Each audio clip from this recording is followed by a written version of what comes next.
अखिलं सच्चिदानंदपूर्णेन जगदवीक्षते अनंतकारी अनंत कल्याण करनारा धर्म चक्रवर्ती अरिहंत परमात्माના શાસનની અંદર થઈ રહેલા મહોપાધ્યાય યશોવિજયજી મહારાજ આપણને આ વિશ્વના સર્વ પદાર્થોના સંબંધોની વચ્ચે આપણી પોતાની વાસ્તવિક સ્વતંત્રતાનું ભાન કરાવવા માટે પૂર્ણતાનો ઉદ્દેશ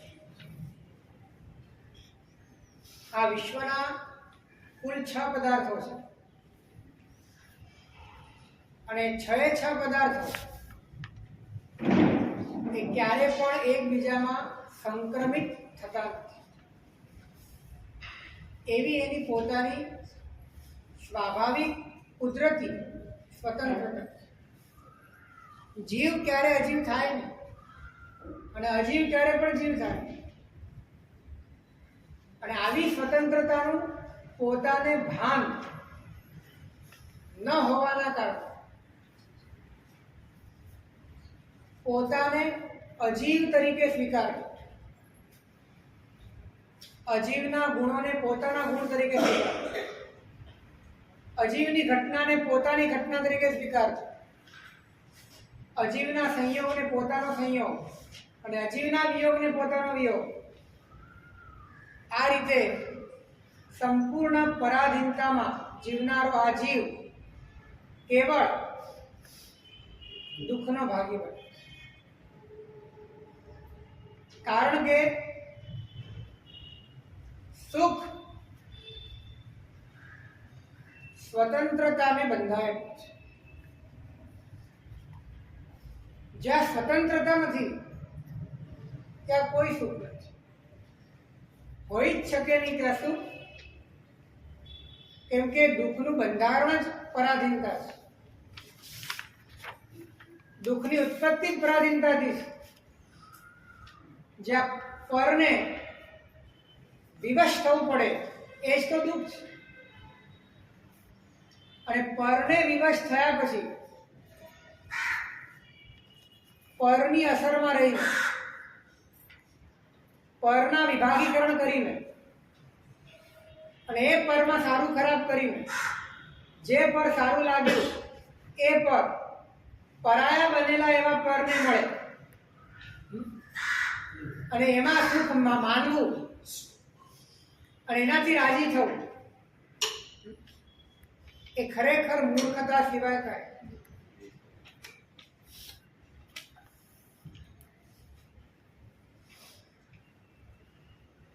તમારી અબજોની પ્રોપર્ટી એ બધી હડપ કરી લેવામાં આવે અને પછી તમને નોકર તરીકે રાખવામાં આવે અને એ જે આપે એમાંથી તમારે નક્કી કરવાનું કે આમાં સારું શું અને ખરાબ અને આ મારું શું અને એ જે મળે એમાં તમારે રાજી થવાનું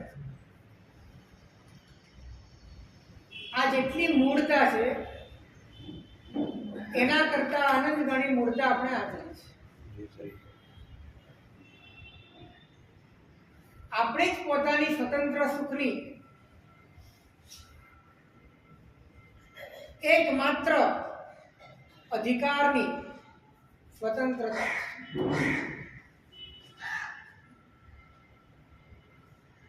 સુખ આપવાની ક્ષમતા બીજા કોઈમાં નથી તમારું હડપ કરીને તમને કોઈ પણ આપે એ તમારું નથી તમારું જ તમારું છે અને જે તમારું છે એમાં સુખ છે એ રીતે સંસારના પદાર્થોથી તમને કંઈ પણ મળે એનાથી ક્યારે પણ સુખ જે તમે છો એ જ પરમ સુખ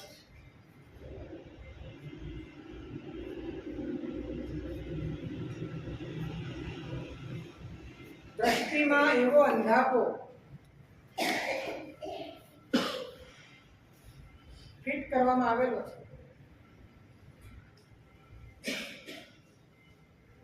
કે પોતે પણ પ્રાપ્તિના આધારે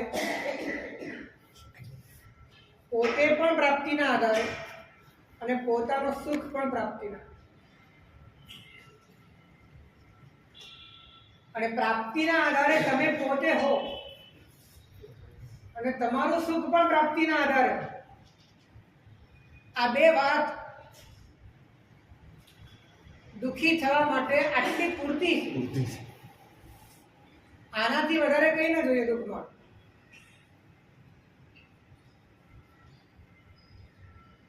જ્ઞાની કહે છે તું પોતે પ્રાપ્તિના આધારે નથી, તું તો સહજ છે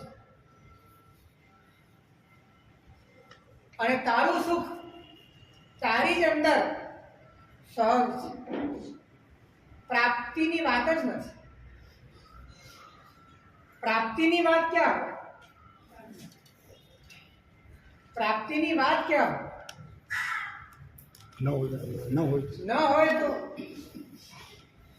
અને ન હોય સૌથી પહેલા તો ત્યાં જ તમારી સ્વતંત્રતાનો ભંગ થાય. સૌથી પહેલા તો ત્યાં જ તમે મૂળથી કાંઈ નથી એ વાત પ્રૂવ કરવામાં આવે છે કે તમે કાંઈ નથી. હવે તમને જે આપવામાં આવે છે એની ઉપર અમારો અહેસાન છે એમ કર્મ સત્તા તમને કહે છે. અને આવા અહેસાનને સ્વીકારીને જ જીવ અનંતકાળથી એક ચપરાસીની જેમ જીવે છે.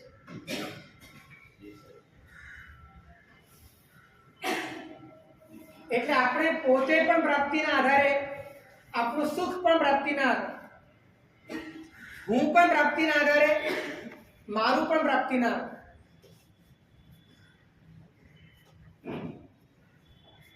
અને એ બધું જ પ્રાપ્તિના આધારે છે. ત્યારે મારી પોતાની મૂળભૂત એક્ઝિસ્ટન્સની, મારી પોતાની સ્વતંત્રતાની મને કોઈ જ ગંધ નથી, મને કોઈ જાણ નથી. અને માટે મારા એક્ઝિસ્ટન્સને ટકાવવા માટે હું સતત પ્રાપ્તિને આધીન થઈશ. હું સુખ મેળવવા માટે સતત પ્રાપ્તિના આધીન થઈશ. અને પ્રાપ્તિ માટે દોડ્યો એટલે હું દોડતો જ. પ્રાપ્તિમાં મને હું દેખાયો, પ્રાપ્તિમાં મને સુખ દેખાયો એટલે મારી દોડ ચાલુ જ. કેમ કે હું પોતે સ્વયં નથી એવું મને લાગે. ત્યારે હું પોતે સ્વયં છું એવું મને સમજાય છે.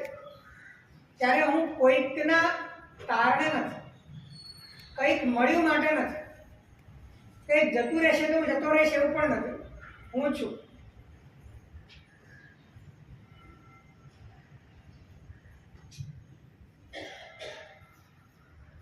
પ્રભુના વચનથી પોતાને આવી આત્મશ્રદ્ધા જાગે છે.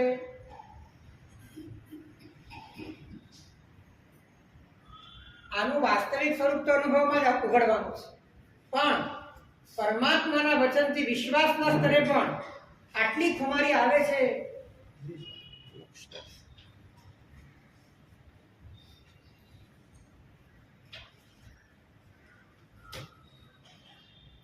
જેને મૃત્યુનો ભય લાગે છે એ પોતાને પ્રાપ્તિમાં માને છે. જેને દરિદ્રતાનો ભય લાગે છે એ પોતાનું સુખ પ્રાપ્તિમાં માને છે.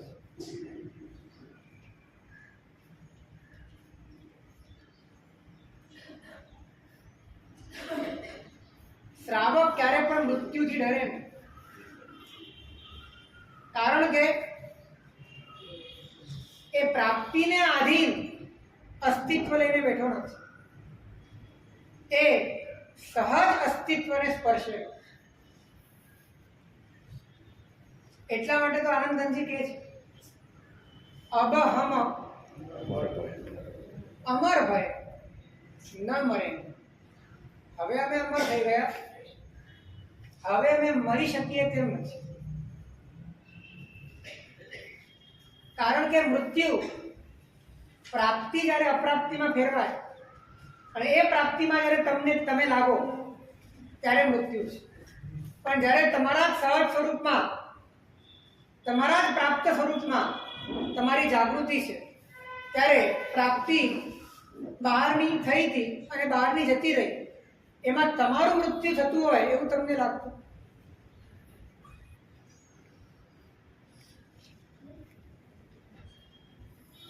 જે વ્યક્તિ પ્રાપ્તિમાં અસ્તિત્વનો સ્વીકાર કરે છે અને પ્રાપ્તિમાં સુખનો સ્વીકાર કરે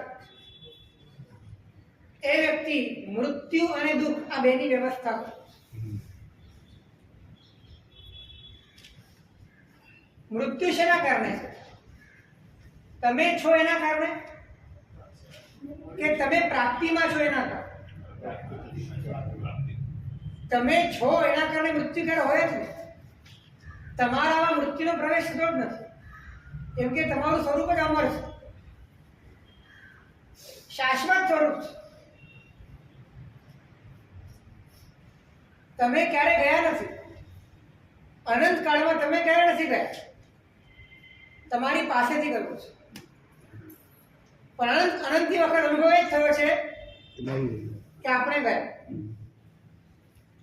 અને આપણે ગયા એનું કારણે કેમ કે આપણે આપણું અસ્તિત્વ પ્રાપ્તિની અંદર આરોપિત કર્યું.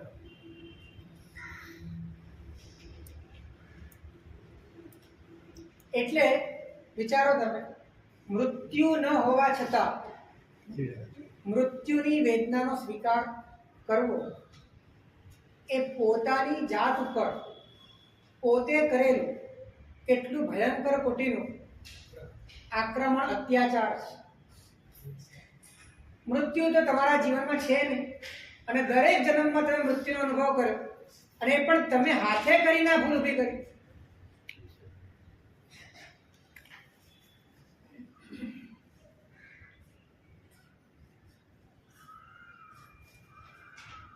મરવું છે આ ભાવમાં,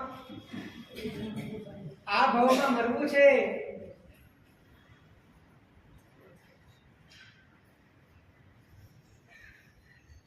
જેનું મૃત્યુ થતું નથી એને તમે મારો છો, અને જે ક્યારે જીવતું નથી એને તમે જીવાડો છો.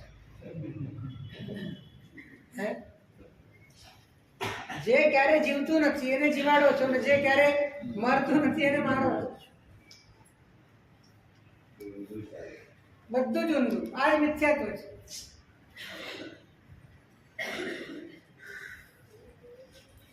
દ્રવ્ય પ્રાણો તો જીવે છે ને? હે? દ્રવ્ય પ્રાણો તો જીવે છે. દ્રવ્ય કેમ કીધું એને દ્રવ્ય શા માટે કહ્યું? દ્રવિત થાય છે. એને દ્રવ્ય એટલા માટે કીધું કે તમારા ઉપયોગને કાર્ય કરવામાં મદદ કરે છે, અને એ રીતે પોતાના શરીરમાં શરીર તરીકે પરિણમીને થોડા સમયનું અવસ્થાન લે છે. એનો આધાર આ પૂતગલો બને છે, માટે એને દ્રવ્ય પ્રાણ કીધું.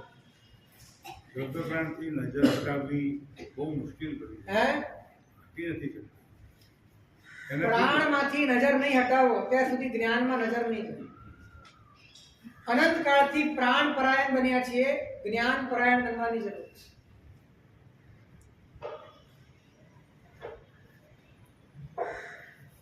પાંચ ઇન્દ્રિય, મન બળ, વચન બળ, કાય બળ, શ્વાસોચ્છ્વાસ, આયુષ્ય, આ 10 પ્રાણ છે. અને આ 10 પ્રાણ એ પૂતગલ સાથે જોડાયેલા છે, પૂતગલના બનેલા છે, અને એ પૂતગલથી નભે છે. એને જોઈએ છે પણ પૂતગલ, એનો ભોગવટો પણ પૂતગલથી છે, એનો અનુભવ પણ પૂતગલથી છે. અને એમાં જ આપણે પોતાના અસ્તિત્વને સ્વીકાર્યું છે. આ 10 પ્રાણ પ્રાપ્તિ છે. 5 ઇન્દ્રિયો, મન બળ, વચન બળ, કાય બળ, શ્વાસોચ્છ્વાસ, આયુષ્ય, બધું જ પૂતગલ છે. અને પૂતગલ છે એટલે પ્રાપ્તિ છે.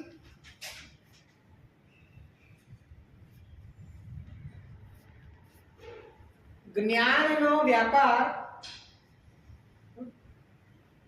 પૂતગલ સાથે જ્ઞાન કરી શકે.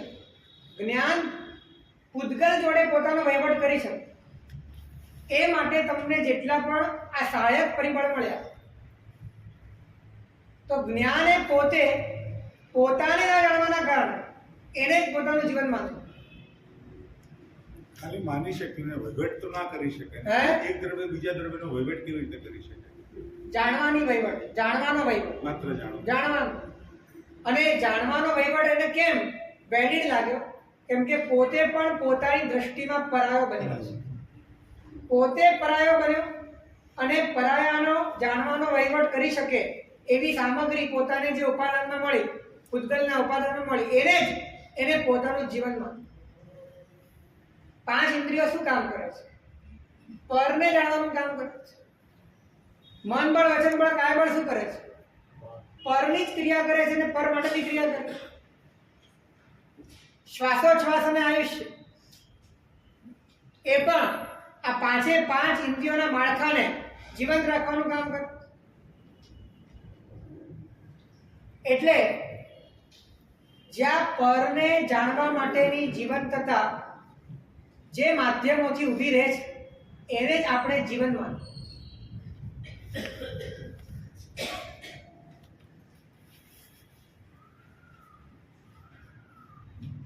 જ્ઞાની કહે છે આ માધ્યમો હોય ત્યારે તું સ્વને જાણી શકે છે. એટલે સંઘની પંચેન્દ્રિય હોય એ જ સમ્યક દર્શન પામી શકે. એનું કારણ કે જે અત્યાર સુધી જાણ્યું એ જાણેલું અને જાણવું એ બંને વ્યર્થ છે. આવી સમજણ પડે તો અંતર્મુક્તા.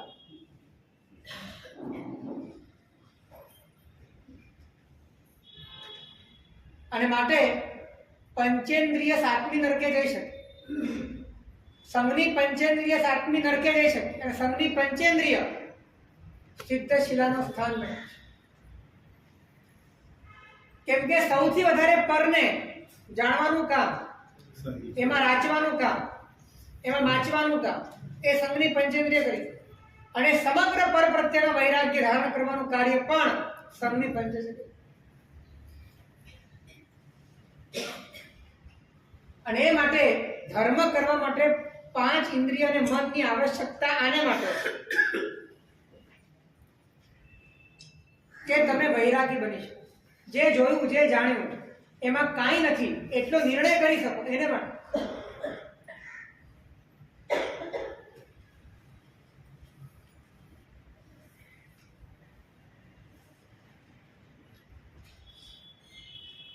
તો પ્રાપ્તિના આધારે જે મળે એનો અંદરથી આપણને અસ્વીકાર થાય એ સાચો વૈરાગ્ય છે. પ્રાપ્તિના આધારે જે મળે એનો અંદરથી અસ્વીકાર થાય એ સાચો વૈરાગ્ય. પ્રાપ્તિના નામ પણ પ્રાપ્તિના આધારે મળ્યું. આખું શરીર પ્રાપ્તિના આધારે ચાલે. ખાઓ છો, પીઓ છો, ખાવા પીવાનું બંધ કરી દો એટલે બધું પ્રાપ્ત અપ્રાપ્તમાં કન્વર્ટ થવા લાગશે. છેલ્લે હાડકા બચશે અને છેલ્લે પ્રાણ પણ ચાલ્યો જશે. પ્રાપ્તિના આધારે છે આ એક્ઝિસ્ટન્સ. એ મારું ન હોઈ શકે, એને મારું માની પણ ન શકે. એટલે રોજ તમે ખાઓ છો એટલે રોજ તમે ભાડે જીવો છો. આમ જોવા જાઓ રોજ તમે ભાડે જીવો છો અને તમે જીવો છો શરીર. પ્રાપ્તિને પ્રાપ્તિ જોઈએ, પ્રાપ્તને કોઈ પ્રાપ્તિ નથી.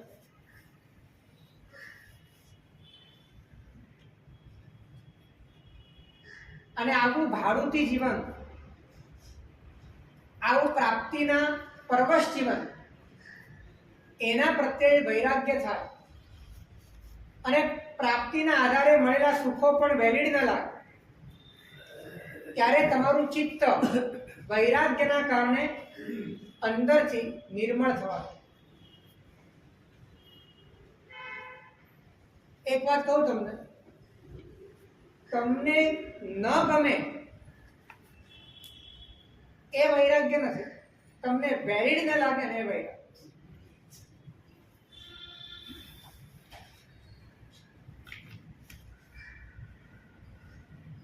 તમને બેઝિકલી એ વસ્તુ જ લોજિકલ ન લાગે અને એના કારણે તમને ન ગમે, જુદી વાત. આપણે શું કરીએ છીએ, ન ગમાડવાનો પ્રયત્ન કરીએ વૈરાગ્ય માટે, પણ પાછું અંદરથી તો વેલિડ લાગે.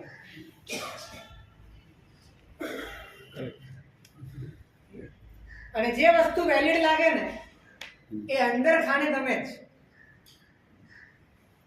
જે અંદરથી અનવેલિડ લાગે ધીરે ધીરે એના પ્રત્યે નિરર્થકતાનો ભાવ, એના પ્રત્યે અસારતાનો ભાવ, તુચ્છતાનો ભાવ અને આગળ જતા એના પ્રત્યે સંપૂર્ણપણે પોતાનો છેડો ફાડી દેવાનો સાહસ અંદરથી જન્મે છે અને એ તમારી ચેતનાને એક સંક્રાંત કરે છે પોતાના સ્વરૂપ.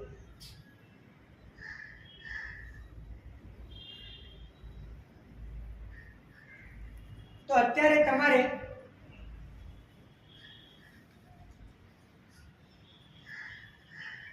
બિલકુલ ઇનવેલિડ ગણવું હોય તો તમે કોને ગણશો?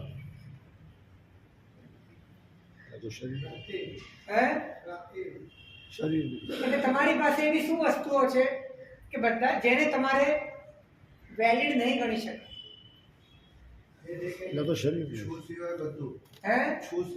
બધું જ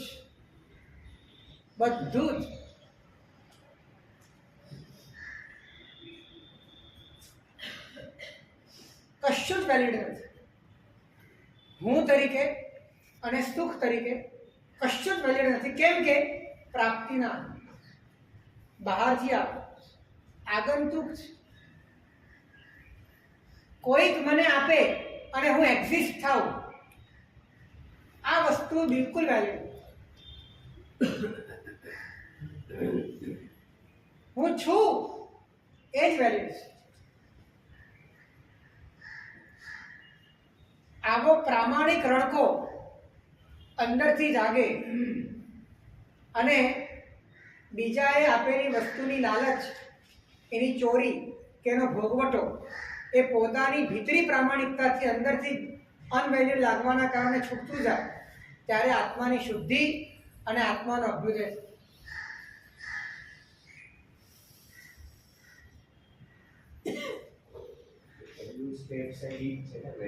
વૈરાગ્ય. પણ એ વૈરાગ્ય એની પરિભાષા સમજવાની બહુ જરૂર છે. અસારતા ભવ સ્વરૂપ વિજ્ઞાન દ્વેષાત નૈર્ગુણ્ય દ્રષ્ટિજા તદિચ્છોચ્છેદ રૂપમ સ્યાત તદ વૈરાગ્ય ઉદાહરણ. મહોપાધ્ય યશોવિજયજી મહારાજ અધ્યાત્મ સારની અંદર વૈરાગ્યની વ્યાખ્યા. ભવ સ્વરૂપ વિજ્ઞાન, સંસારનું સ્વરૂપ સમજાય. ભવ સ્વરૂપ વિજ્ઞાન પછી શું થાય? એના પ્રત્યે અંદરથી અરુચિ જાગે. એ અરુચિ કેમ જાગે? તો લખ્યું કે દ્વેષ નૈર્ગુણ્ય દ્રષ્ટિ જાગે. એ તમને બિલકુલ વેલિડ ન લાગે, તમને નિરર્થક લાગે. અને પછી શું થાય? બધું જ નિરર્થક લાગ્યું તો તદિચ્છોચ્છેદ રૂપમ દ્રા, એટલે કે એના પ્રત્યેના તમારા ભીતરમાં જે પણ જૂના જાળા ગૂંથાયેલા છે એ પણ હવે તમને અંદરથી કનડવા લાગે કે આ બધું બરાબર નથી. જે અંદરમાં લાગણીઓ પરોવાયેલી છે જૂની, એ બધી પણ વહેલામાં વહેલી તક તમે કાપી નાખો, એ માટલો અંદરનો ઉત્સાહ. જ્ઞાનીઓ આને જ વૈરાગ્ય, તદ વૈરાગ્ય ઉદાહરણ. હા, એટલે એ અરુચિ અસારતાના ભાવથી જન્મે છે. અને અસારતાનો ભાવ એનું સાચું સ્વરૂપ જાણવાના કારણે કે આ તો પ્રાપ્તિને આધીન છે, આ તો બહારથી આવેલું છે, આ તો મારું કોઈ મારી સાથે કોઈ લેવા દેવા નથી. હું રહ્યો જ્ઞાન સ્વરૂપ અને આ છે પૂતગલ સ્વરૂપ. હું છું ચૈતન્ય અને આ છે સડન પડન વિધ્વંસ વાળું પૂતગલ. મારે અને આના વચ્ચે કોઈ સપણ થઈ શકે એવું છે નહીં કુદરતી.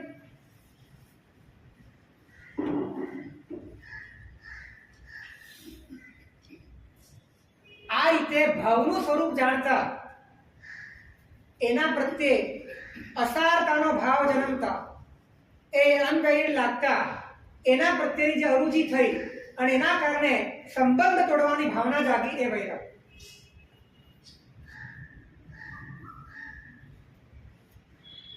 વૈરાગ્ય લોજિકલ હોય છે, રાગ ઇલોજિકલ હોય છે.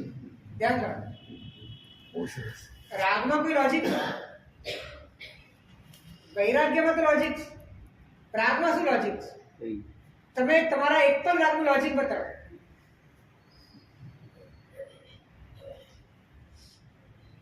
લોજિકની શેખી મારનારા, મોટી મોટી વાતો કરનારા જ્યારે રાગ કરે છે ત્યારે તો ઇલોજિકલ જ કરે.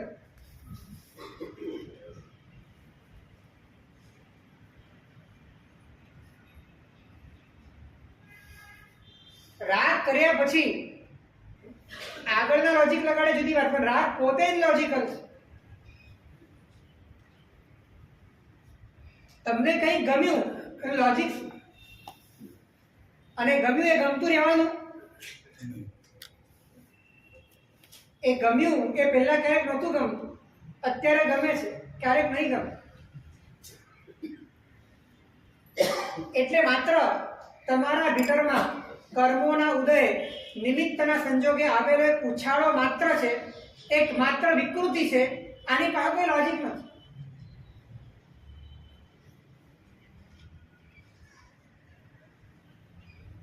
જો લોજિક થી રાગ કરવા જાઓ ને તો રાગ કરી જ નથી.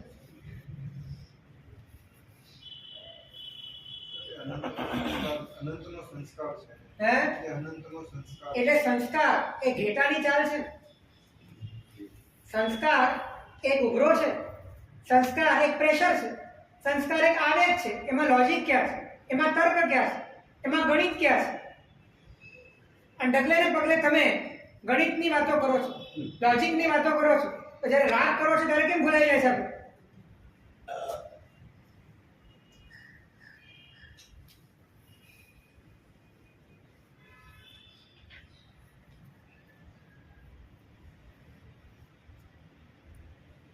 જે રાગ, જેની પર રાગ થાય છે એ તમને કામનું લાગે છે કે જે કામનું હોય એમાં રાગ થાય છે.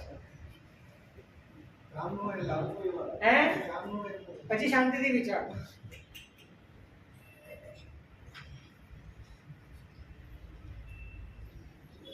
હકીકતમાં તમને તો રાગ કરવો એ જ તો કામ લાગે છે. રાગમાં જ તમને સુખ લાગે છે. માટે રાગનું જે પણ પાત્ર મળે, જે પણ વસ્તુ મળે, જે પણ વિષય મળે એ બધી તમને કામની લાગે. અને જ્યાં સુધી તમારો રાગ એની પર ટકી શકે ત્યાં સુધી જે કામનું છે પછી નકામું.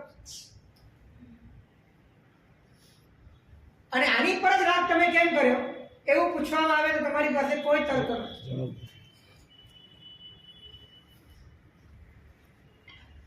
અને એ રાગ કેમ ઓસરી ગયો એનો પણ તમારી પાસે કોઈ જવાબ નથી.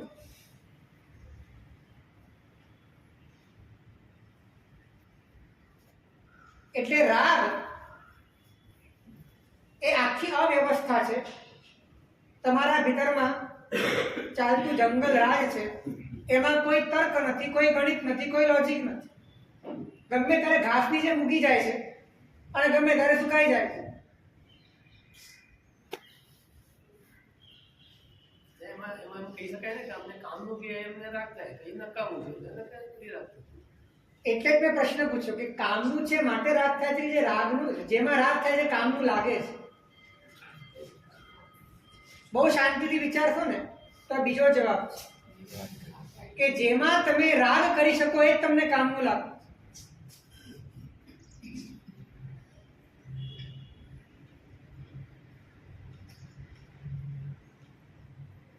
સંસારમાં જીવવા માટે રાગ ન હોય છતાં પણ કેટલી વસ્તુની જરૂર પડે જેના ઉપર આપણે જરૂર પડે એમાં રાગ કરવાની જરૂર નથી, પણ તમારું ઊંધું છે. જેમાં રાગ થાય છે એની જરૂર લાગે છે, જેના પ્રત્યે રાગ થાય છે એની તમને જરૂર લાગે છે, એનો પ્રોબ્લેમ છે.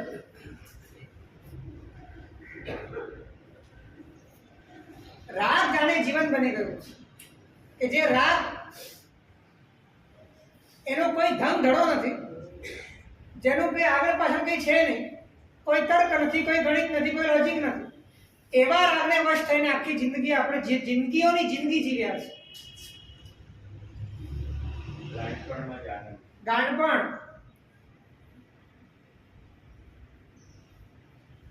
તમારા ઘરમાં કામની ન હોય એવી એક પણ વસ્તુ નથી ને?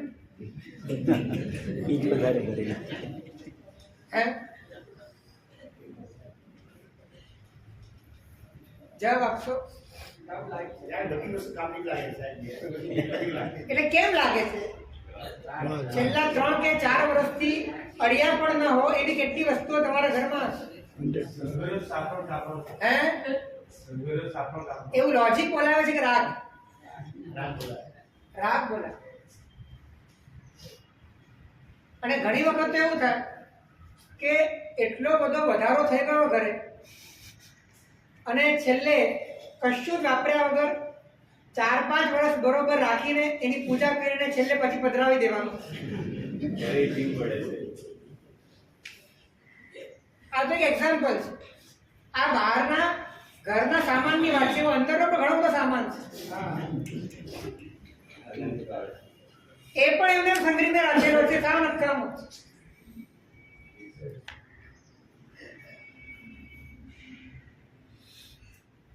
એવી યાદો, એવી સ્મૃતિઓ, એવી ઘટનાઓ કોઈ કામની નથી. બધાની ફાઇલ બનાવીને તમે રાખી છે. વૈરાગ્ય જાગે ને ત્યારે બધું જ ઓસી રહે.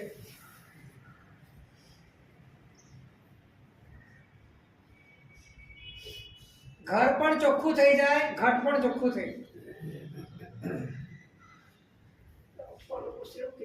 આ જ અપ્પાણું ઓસી વૈરાગ્ય વગર થાય નહીં. અપ્પાણું ઓસી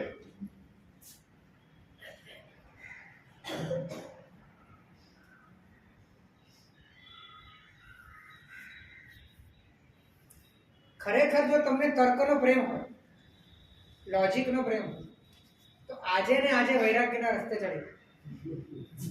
કેમ કે રાગમાં કોઈ લોજિક નથી.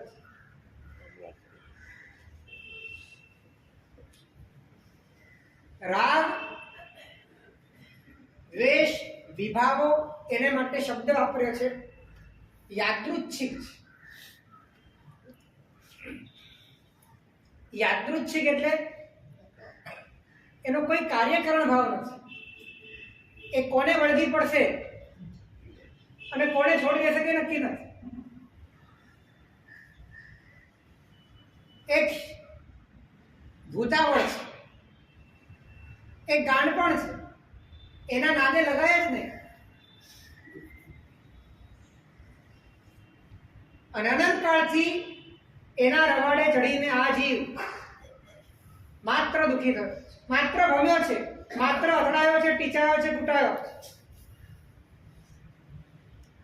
એટલે જો તમારે ખરેખર સત્યને પામવું છે, ખરેખર કોઈક વાસ્તવિકતાની ધરી પર આવવું છે, તો સર્વજ્ઞના શાસનમાં બતાડેલી પદ્ધતિપૂર્વક તર્કબદ્ધ રીતે પોતાના ભીતરમાં પર અને સ્વનો ભેદ કરીને ભાવ સ્વરૂપને જાણીને જે વસ્તુ તમારી સાથે સંબદ્ધ જ નથી, જે બહારથી આવે છે એને બિલકુલ અસાર માનીને એના પ્રત્યેની અરુચિ કેળવીને એની સાથેના આંતરિક સંબંધોને છેદ ઉડાડવા માટેનો પુરુષાર્થ કેળવવાનું વૈરાગ્ય કરવો.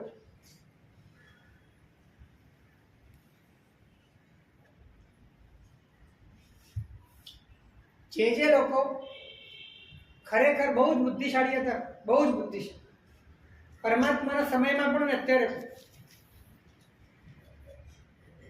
જે લોકોની દ્રષ્ટિ આ દુનિયાના સમીકરણોની પણ પહેલે પાર જઈ શકે એટલી બુદ્ધિમત્તા જેમની પાસે હોય, એ બધાએ પરમાત્માના શાસન પ્રત્યે સમર્પણ ભાવ સ્વીકારીને પરમાત્માના અનુશાસનમાં જીવન સમર્પણ કર્યું. એ સમયના ગૌતમ સ્વામી 14 વિદ્યાના પારગામી હતા અને પરમાત્માના સાનિધ્યમાં આવતાની સાથે, પરમાત્માની વાણી સાંભળતાની સાથે જેની પ્રજ્ઞા જ તર્કથી ઘડાયેલી હોય એને સત્યની સુગંધ તરત આવી. ગમે તેટલો અહંકાર હોય પણ જ્યારે સત્ય સામે આવે ત્યારે અહંકારને પણ સામે મૂકવા માટે તૈયાર છે.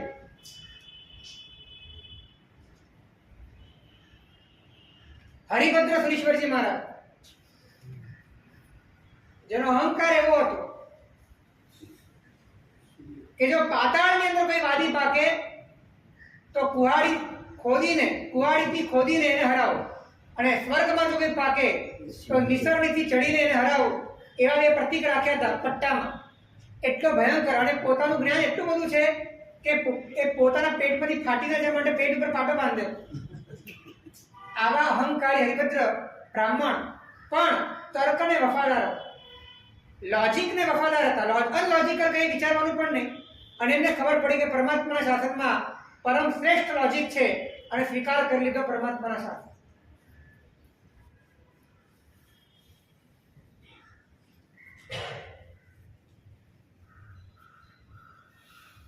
એવા તો ઢગલાબંધ દ્રષ્ટાંતો છે કે પરમાત્માની યુક્તિપૂર્ણ વાતો સાંભળીને, તર્કબદ્ધ વાતો સાંભળીને જેમણે અસત્યનો મોહ છોડ્યો છે. કેમ કે અસત્ય પાસે કોઈ તર્ક નથી હોતો, અસત્ય પાસે માત્ર આવેગ હોય છે, અસત્ય પાસે એક ઉભરો હોય છે, અસત્ય પાસે અંધકાર હોય છે, કોઈ સ્પષ્ટતા નથી હોતી, સ્પષ્ટતા પ્રકાશ પાસે હોય.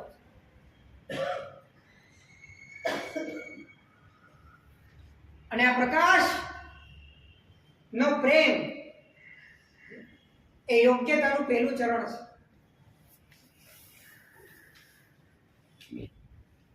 ઘુવડ પ્રકાશને સહન ન કરી શકે, ઘુવડ પ્રકાશને સહન ન કરી શકે. એ રીતે તર્કબદ્ધ વાતો, લોજિકલ વાતો અને એના માધ્યમે પોતાના ભીતરમાં થનારા ફેરફારો એ પ્રકાશ છે. જો આપણા ભીતરની અંદર ઘુવડનું પ્રતિનિધિત્વ હશે તો આપણે એને સહન નહીં કરી શકીએ, પણ જો હંસનું પ્રતિનિધિત્વ હશે તો આ બધી જ વાતો બહુ પ્રેમપૂર્વક અંદરથી સ્વીકાર થશે, ગમશે આપણને.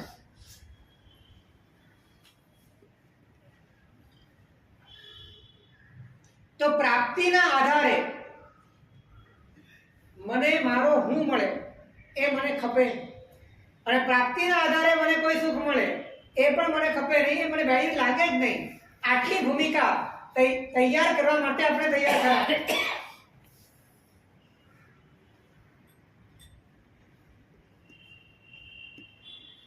જે મળ્યું છે અને એક વખત જે ટળવાનું છે, એના આધારે મારે મને પણ ન માનવું અને મારે મારું પણ ન માનવું. કેમ કે મળ્યું છે એનો અર્થ એ છે કે પરાધીનતા ઊભી છે.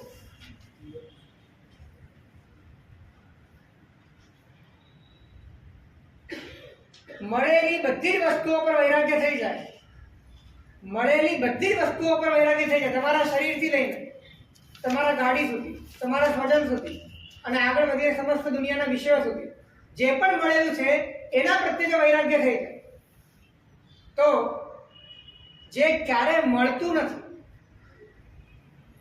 અને જે ક્યારે ટળતું નથી એની ઉપલબ્ધિ થઈ. સમજાયું કે? જે મળતું પણ નથી અને જે ટળતું પણ નથી, એવું શું છે? એવું પોતાનું સહજ સ્વરૂપ છે. અને એ સહજ સ્વરૂપ દ્રષ્ટિમાં, શ્રદ્ધામાં, અનુભૂતિમાં પ્રગટે છે. જો એક વાર ધ્યાનમાં રાખો, આમાં ફિઝિકલી કશું જ છોડવાની વાત અત્યારે હું કરતો નથી, પણ અંદરથી એક્સેપ્ટન્સમાં, સ્વીકારમાં, શ્રદ્ધામાં, સમજણમાં બધું જ છૂટી જાય એવો પ્રયત્ન કરવાનો. અને એનાથી તમને, હું તમને ગેરંટી સાથે કહું કે તમને રાહતનો જ અનુભવ થશે, તમને ભારનો અનુભવ નહીં. તમને સુખનો જ અનુભવ થશે, તમને દુઃખનો અનુભવ નહીં. તમને આહ્લાદનો જ અનુભવ થશે, આઘાતનો અનુભવ નહીં.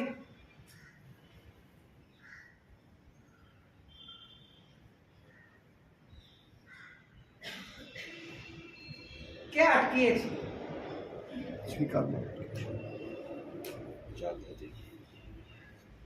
એકદમ દૂધનું દૂધ અને પાણીનું પાણી છે. એક ને એક બે થાય એવી આ વાત છે. આમાં અટકે છે ક્યાં?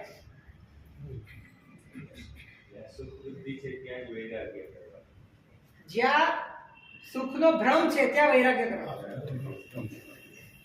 કેમ કે સુખ બુદ્ધિ એ પ્રામાણિક નથી. સુખ બુદ્ધિ ભ્રમાત્મક છે. અને ભ્રમને તોડવો એ તો ગમવો જ જોઈએ. ભ્રમ તૂટે એમાં આનંદ જ આવવો જોઈએ.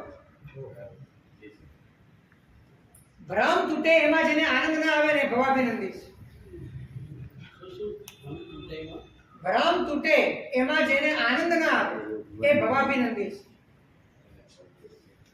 એટલે કે એને ભવમાં, સંસારમાં જ આનંદ આવે છે. હજી આ સંસાર બહુ લાંબો છે. ભ્રમ તૂટવામાં આનંદ આવવો જોઈએ, મજા આવવી જોઈએ કે કંઈક સત્યનો ઉઘાડ થઈ રહ્યો છે, કંઈક પ્રકાશનું અવતરણ થઈ રહ્યું છે, કંઈક સાચી વાત ખુલી રહી છે.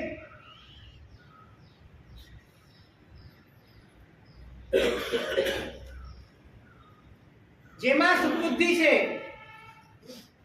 એ સુખ ન લાગે ત્યારથી સુખ ચાલુ થશે. ધ્યાન રાખજો. જેમાં સુખબુદ્ધિ છે એમાં સુખ નહીં લાગે ત્યારથી સુખ ચાલુ થશે. અને જેમાં અસ્તિત્વ બુદ્ધિ છે એમાં અસ્તિત્વ નહીં લાગે ત્યારે તમને તમારે અનુભૂતિનું પરોળ તમારા ભીતરમાં ફૂટવાનું ચાલુ થશે. ઊંધું કરવાનું છે.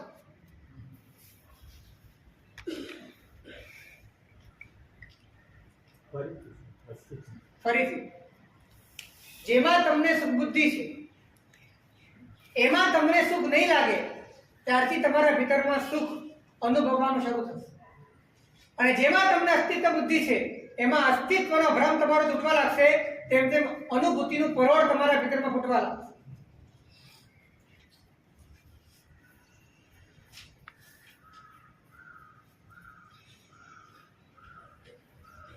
યોગ સારની અંદર કીધું છે કે તારે એટલું જ કામ કરવાનું છે કે સુખને દુઃખ માનવાનું છે. આટલું જ.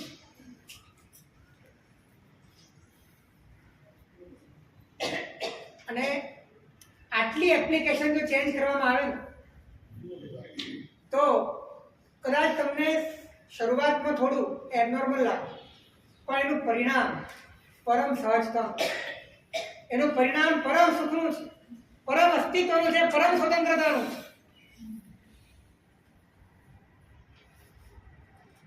આપણે છે ને આત્માની માહિતી મેળવવામાં જેટલો રસ છે એટલી આત્માની યોગ્યતા કેળવવામાં રસ નથી. આપણને નિશ્ચયની વાતો જેટલી ગમે છે તો વ્યવહારમાં નિશ્ચયની યોગ્યતા ઊભી કરવા માટેની એટલી આપણને રુચિ નથી.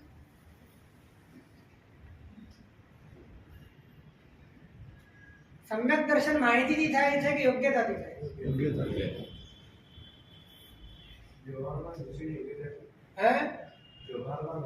વ્યવહારમાં નિશ્ચયની યોગ્યતા એટલે જે તમે છો એ નિશ્ચય,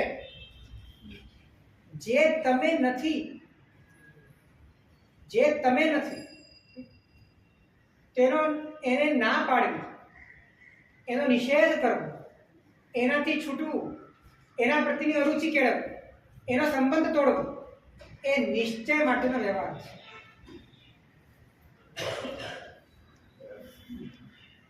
મનગમતી વસ્તુ વાપરવા માટે બેઠા હોય ત્યારે શું વિચારો? શું કહો છો? મનગમતી વસ્તુ વાપરવા બેઠા હોય ત્યારે શું વિચારો? મનગમતી વસ્તુ હોય, મનગમતી વ્યક્તિ હોય કે મનગમતું વાતાવરણ, એ બધામાં જ્યારે તમને તમારો રાગ જ અંદરથી ખૂંચશે તો ઓટોમેટિક એ રાગના વિષયો પ્રત્યે પણ તમને અંદરથી વૈરાગ્ય થઈ જશે. પ્રોબ્લેમ એ છે કે રાગ મને ગમે છે અને રાગને જે ગમે છે એ મને ન ગમવું જોઈએ એની મારી ટ્રાય થાય. સમજાય છે કે નહીં? રાગ તો મારે રાખવો જ છે અને રાગને જે ગમે છે એ મને ન ગમવું જોઈએ એનો પ્રયત્ન હું કર્યા કરું છું તો એ અંદર અંદર સંઘર્ષ થાય છે. પણ રાગ જ મને ન ગમે, રાગ પ્રત્યે વૈરાગ્ય થઈ જાય તો પછી રાગના વિષયો પ્રત્યે પણ વૈરાગ્ય થવો બહુ સુલભ. અને એવું ક્યારે થાય?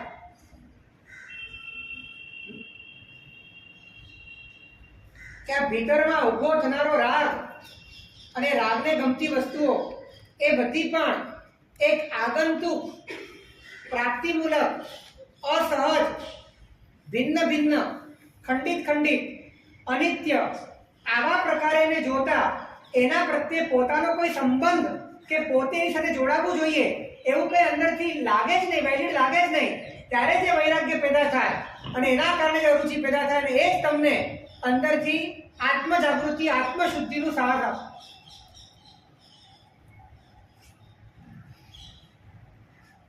આપણે પ્રયત્ન શું કર્યો છે?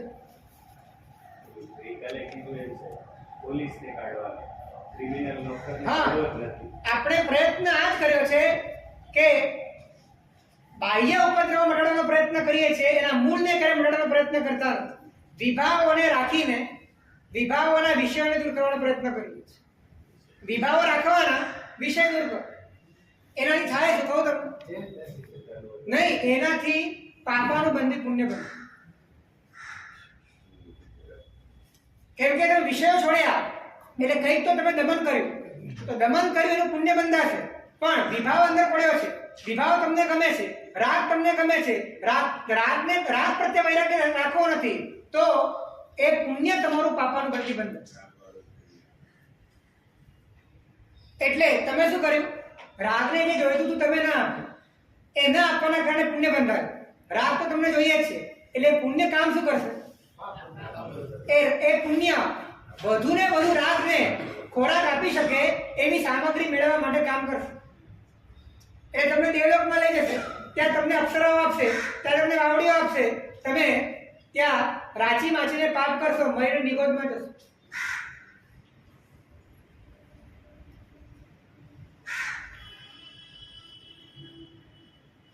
ભવ સ્વરૂપ વિજ્ઞાન, એક મેં આના પહેલા જ એકવાર વાત કરેલી.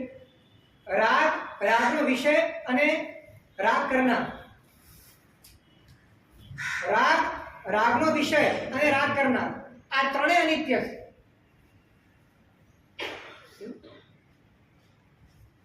રાગ નિત્ય છે કે અનિત્ય છે? રાગનો વિષય જેના પ્રત્યે રાગ કરો છો એ નિત્ય છે કે અનિત્ય છે? અને રાગ કરનાર જે તમે આઈડેન્ટિકલ છો એ નિત્ય છે કે અનિત્ય છે? એ પણ અનિત્ય છે. હવે બધું જ બદલાવાનું છે તો પછી આપણી મગજમારી છે ને. રાગ કરનાર નથી રહેવાનો, રાગે નથી રહેવાનો અને રાગનું પાત્ર પણ નથી રહેવાનું, તો પછી આ બધું છે ને. મહાપુરુષોએ એવા એવા તર્ક આપ્યા છે, એવા લોજિક આપ્યા છે કે તમે એની સામે એક મિનિટ ઉભા ન રહેશો. આત્મા ઉપર કરોડો જન્મના સંસ્કાર છે રાગ માટે, તો એક સાથે કેમ છૂટી શકે? કરોડો જન્મના સંસ્કાર, કરોડો જન્મમાં બાંધેલા કર્મ, એને ખપતા અંતર્મુહૂર્તથી વધારે વાર લાગતી નથી. એટલી બધી તાકાત આત્માની છે. ફક્ત આત્મા પોતાને નથી જાણતો અને આત્મા પરને પર તરીકે જાણીને નથી છોડતો, એટલી એની નબળાઈ છે. આ નબળાઈ જે દિવસે સુધરશે એ દિવસે કર્મના ભૂકા પડે.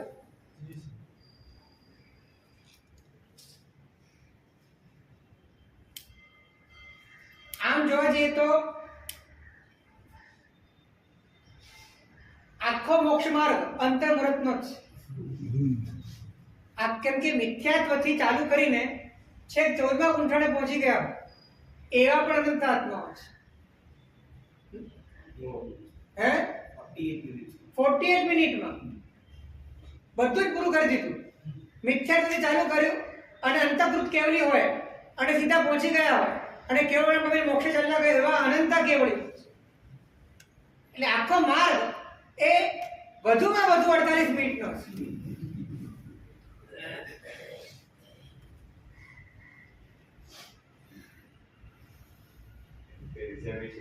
હે મૂળ એટલી એ માર્ગને સ્વીકારવાની, એમાં અવક્રપણે પ્રવેશવાની અને કોઈ પણ પ્રકારના બાહ્ય પર પદાર્થોમાં ન ફંટાવાની જે આપણી યોગ્યતા છે ને એનો અભાવ છે. બાકી માર્ગ તો બહુ સરળ છે. તમે વિચાર કરો, દોરડા ઉપર કેવું જ્ઞાન થાય? ચિલાતી પુત્રને હાથમાં તલવાર, લોહી નીકળતી તલવારમાં કેવું જ્ઞાન થાય? ભરત ચક્રવર્તીને અરીસા બોરમાં કેવું જ્ઞાન થાય? દ્રઢ પ્રહારીને કેવું જ્ઞાન થાય? અર્જુન મારીને કેવું જ્ઞાન થાય? માર્ગ તો આટલો જ હશે, પણ એમાં વચ્ચે ક્યાંય અટક્યા વગર સીધા સોસરમાં નીકળવાની જે ક્ષમતા અને સામર્થ્ય જોઈએ એની એ બાબતનો આપણો અભાવ છે. અને માટે એને માટે એક જ છે, પરસમૃતિ પ્રકરણની અંદર બહુ સરસ વાત આવે છે, અપથ વિલોકન. એક શબ્દ બહુ સુંદર છે, અપથ વિલોકન. એટલે કે એક છોકરો હતો, એને રમવાની આદત બહુ. એ 20 વર્ષનો થયો ને તો પણ એને રમવા જ જોઈએ. અને કોઈ પણ છોકરાઓ ગેડીજડા રમતા હોય તો એ ગમે તેટલું મોટું કામ એના માથા ઉપર હોય તો એ સીધો ગેડીજડા રમવા માટે પહોંચી જ. પછી કદાચ લાખ રૂપિયાની ઉઘરાણી હોય અને ટાઈમ આપેલો હોય પણ રસ્તામાં જુએ કોઈ રમે છે તો સીધો ત્યાં ચાલ્યો છે, બાકીનું બધું મૂકી. એટલે હવે 20 વર્ષનો થયો એને પરણવાનું હતું અને એ રિવાજ એવો હતો કે છોકરાએ એકલાય છોકરીના ઘરે જવાનું અને ટાઈમ પર પહોંચવાનું.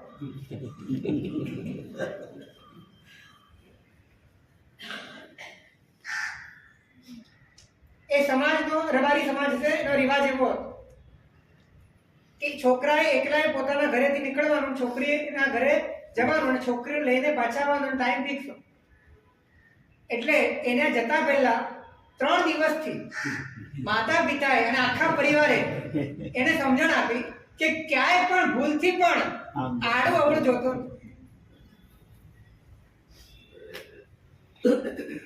અપથ વિલોકન ત્યાગ. રસ્તા સિવાય બીજે કોઈ જગ્યાએ નજર નહીં કરવા. અને પેલાએ પણ વિચાર્યું કે નહીં, સાચી વાત છે, મારા આખી જિંદગીનો સવાલ છે, મારે એકદમ જોઈને જ ચાલવાનું છે નીચે. અને જોઈને ચાલતો હતો અને વચ્ચે આસપાસમાં મેદાનમાં રમતા છોકરાઓની ગિલ્લી એના પગ પાસે પડી અને એ વખતે મન લપસ્યું, ભૂલી ગયો કે મારે પરણવાનું અને રમવા બેસી ગયો. મુહૂર્ત ચૂકાઈ ગયું. આ દ્રષ્ટાંત આપીને કહે છે કે રસ્તા સિવાય બીજે કોઈ જગ્યાએ નજર નહીં કરો. એટલે જો તમે રસ્તા સિવાય બીજે કોઈ જગ્યાએ નજર ન કરો, સ્વરૂપ સિવાય બીજે કોઈ જગ્યાએ નજર ન કરો તો મોક્ષ માર્ગ એ અંતર્મુહૂર્તનો જ છે, વધારે નથી. પણ રમવા માટે આપણે બેસી જઈએ, પૂતગલની સાથે રમી લઈએ છીએ અને એની અંદર અવસર ગુમાવી દઈએ છીએ. આવા અનંતા જન્મો આપણે ચૂક્યા છે. કર્મસત્તા દેવી લાલચ આપે છે, ગિલ્લી મૂકે છે. હા, ગિલ્લી મૂકે જ. અને ગિલ્લી મૂકે ત્યારે એને ઓળંગીને ચાલવાનું સાહસ વૈરાગ્યથી આવે. વૈરાગ્ય જોઈએ કે આમાં કઈ નથી, આવી જાય એટલે તમે જીતી. એટલે માર્ગ પર ચાલવાની વાત એ આ એંગલ થી છે. અને માર્ગમાં કદાચ કોઈ વિઘ્ન આવી જાય તો એ વિઘ્નને ટાળવાની પણ તાકાત વૈરાગ્ય. આપણને ખરેખર કહું, તપમાં જેટલો ધર્મ દેખાય છે, તપમાં જેટલો ધર્મ દેખાય છે, ત્યાગમાં જેટલો ધર્મ દેખાય છે, ક્રિયામાં જેટલો ધર્મ દેખાય છે, પૂજા અને પ્રતિક્રમણમાં જેટલો ધર્મ દેખાય છે, વૈરાગ્યને જાણે કે આપણે ધર્મ માનતા જ નથી. રાગ સાચવીને જેટલો ધર્મ કરી શકાય એટલો તમે અમને કરાવો, અમે કરવા તૈયાર છીએ. વૈરાગ્યની વાત નહીં કરો.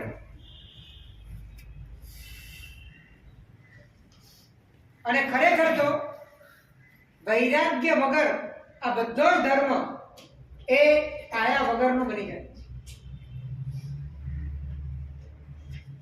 વૈરાગ્ય અને ઉપશમ આ બે સમ્યક દર્શન પામવા માટેના પ્રાથમિક ગુણો છે.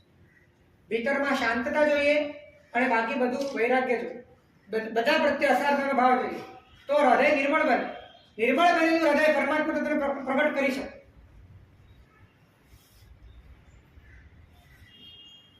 તો ફરીથી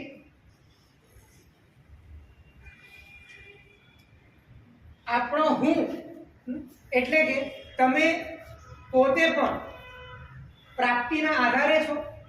તમારું સુખ પણ પ્રાપ્તિના આધારે છે અને જે પ્રાપ્તિના આધારે હોય તે પરાધીન હોય અને જે પરાધીન હોય એ ખરેખર તો પરાધીન હોવાના કારણે જ સુખરૂપ ન હોય પણ આટલી વાતનો નિર્ણય જો અંદરમાં લલાટે લખાઈ જાય, હૃદયમાં કોતરાઈ જાય તો પ્રાપ્તિના આધારે મળનારો હું અને પ્રાપ્તિના આધારે મળનારું સુખ એ બંને રિજેક્ટ થાય. રિજેક્શન તમે અનવેલિડ માનો છો ને એનું સૌથી મોટું સિગ્નલ એ છે કે તમે રિજેક્શન કરો. જે વસ્તુને તમે વેલિડ નથી માનતા એનું તમે રિજેક્શન કરો. અંદરથી રિજેક્શન આવી જવું જોઈએ, અંદરથી ચોકડી લાગી જવી જોઈએ કે બરાબર નથી. આ જ વૈરાગ્ય છે.